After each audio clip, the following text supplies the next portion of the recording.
Bon les amis, aujourd'hui je suis assis parce que l'histoire que je vais vous raconter est tellement incroyable que je vais pas tenir debout. Au début j'ai pensé que c'était une invention, mais tout ce que vous allez voir ici est vrai. Je pense que vous connaissez tous le film Saw. Vous savez ce film où des gens sont enfermés avec des systèmes, des mécanismes qui font peur et qui sont très dangereux et qui sont souvent juste mortels. Et bah là c'est carrément ce qui s'est passé, mais dans la réalité. Accrochez-vous bien car une simple pizza peut faire basculer votre destin.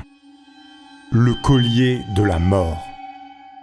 Nous sommes aux États-Unis, dans la ville de Erie en Pennsylvanie. Brian Douglas est un livreur de pizza, tout ce qu'il y a de plus classique. Le 28 août 2003, en début d'après-midi, un appel pour une commande de pizza est passé. Brian s'en occupe évidemment. Il prend la pizza et se rend sur le lieu de livraison. Sauf qu'après cette livraison, il n'est jamais retourné à la pizzeria. Et vous allez voir pourquoi. Même jour, quelques heures plus tard, vers 14h30, il est aperçu entrant dans une banque qui se situe dans le canton, un petit peu plus loin que la pizzeria. Sur les caméras de surveillance, on peut le voir faisant la queue, attendant son tour, sauf qu'il a une étrange dégaine. Il semble suspect, notamment au niveau de son cou, et son t-shirt qui portait la mention « Guess », devinez en français, qui est écrit au marqueur noir. Il arrive enfin devant le banquier, devant lui, il remonte son t-shirt. Autour de son cou, il y a un collier un peu étrange, collier fermé à clé, qui est en fait une bombe. Il donne au caissier une lettre qui lui indique de donner 250 000 $ en cash et que son collier allait exploser dans environ 20 minutes. On peut voir sur les images qu'il avait également une canne. Cette canne était en fait un fusil maquillé. Dans son autre main, il avait toute une liste d'instructions à suivre à la lettre. Dans ces lettres, on pouvait lire des instructions pour la banque, d'autres pour Brian et encore d'autres pour la police. Par exemple, pour la police, il était indiqué de ne pas lui placer un GPS dessus si jamais il se faisait attraper. Ou encore que s'il était en retard pour le braquage, le collier autour de son cou exploserait. Et sur ces 9 pages d'instructions, on pouvait lire aussi le temps qu'il avait, le temps maximum qu'il avait pour faire toutes les instructions qu'on lui avait demandées. Le banquier, n'ayant pas accès au gros coffre-fort de la banque, il ne peut lui donner que 8 000 $.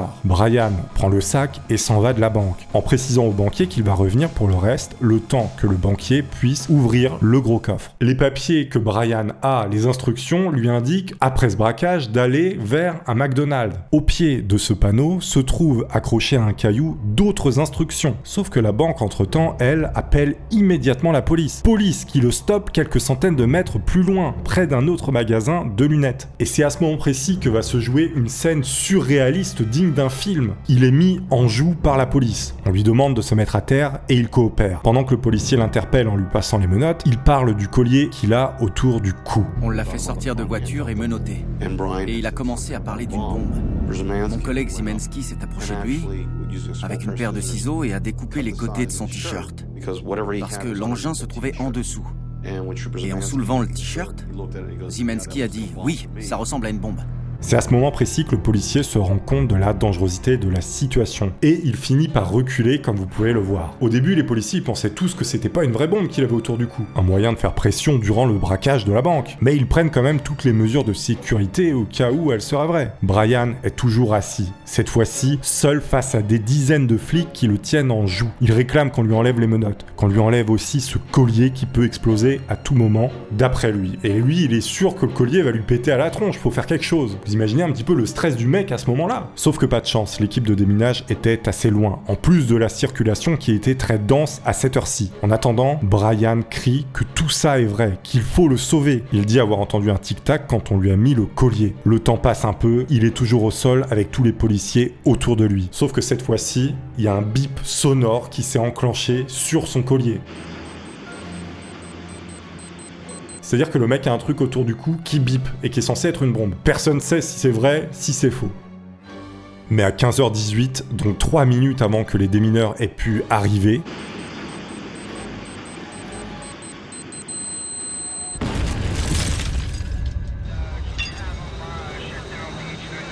le collier finit par vraiment exploser autour du cou de Brian. Évidemment, sa voiture, elle est immédiatement fouillée et on y trouve d'autres notes. Et en fait, toutes ces notes, elles indiquaient une chasse au trésor complètement morbide. Ces instructions l'amenaient vers d'autres instructions qui étaient cachées, qui à leur tour vers d'autres instructions, etc. Braquant une banque de temps en temps pour enfin arriver au lieu secret qui lui permettrait d'enlever ce collier qu'il avait autour du cou. Mais malheureusement, il n'a pas eu le temps. Évidemment, le collier est étudié lui aussi. Et visiblement, Visiblement, il s'agit d'une véritable pièce d'horlogerie de l'horreur. Une merveille de conception mécanique comme les spécialistes le disent. L'appareil était en 2 parties distinctes. Il y avait 3 trous de serrure pour des clés et en plus un code secret pour déverrouiller le tout. Dedans, on pouvait voir 2 boîtes remplies de poudre à canon. Le collier était conçu comme une menotte géante, mais adaptée en fait pour un coup. La minuterie était quant à elle faite à partir de 2 minuteurs de cuisine. Il y avait également des fausses pièces pour tromper celui qui voudrait la désamorcer, comme des faux câbles ainsi qu'une fausse minuterie électronique en plus. Donc tout était fait pour que Brian ne puisse pas enlever le collier avant d'avoir terminé sa quête, que ce soit la police ou lui-même, avec des outils ou quoi que ce soit. Impossible. Pour préserver l'intégrité du collier qui était une pièce à conviction majeure, les légistes ont dû retirer la tête de Brian, car le collier lui était resté bloqué autour du cou, même après avoir explosé. La chose très étrange, c'est que dans le journal du coin, il y avait un jeu justement de chasse au trésor. Une sorte d'énigme était publiée pour retrouver une clé cachée dans la ville chaque semaine.